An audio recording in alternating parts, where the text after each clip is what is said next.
Things My Patients Taught Me, a nurse's lessons from the bedside. Written by Nurse Krypton. They told me I'd go into nursing to give, to offer comfort, skills, strength.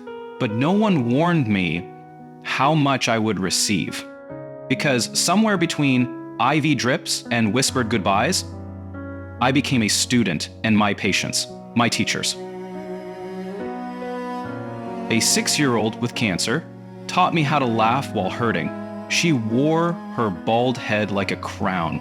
And when I asked how she stayed so strong, she said, "I pretend I'm winning." And suddenly, so did I.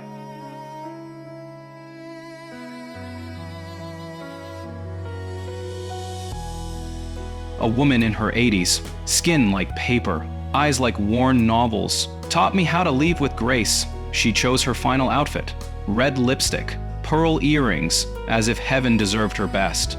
And in her last breath, she whispered, "Tell my daughter I danced yesterday." And just like that, I learned that dignity can outlive a diagnosis.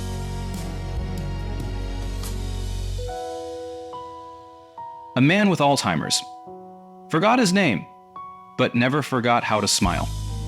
Every morning, he introduced himself like we were old friends, and every morning, he taught me to greet life like it's brand new.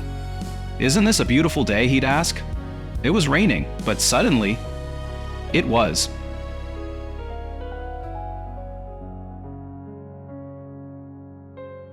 There was the teen who overdosed, a soul tangled in silence. But when I asked him why he came in, he said, "Because I realized someone might care." I looked at him and realized that someone was me.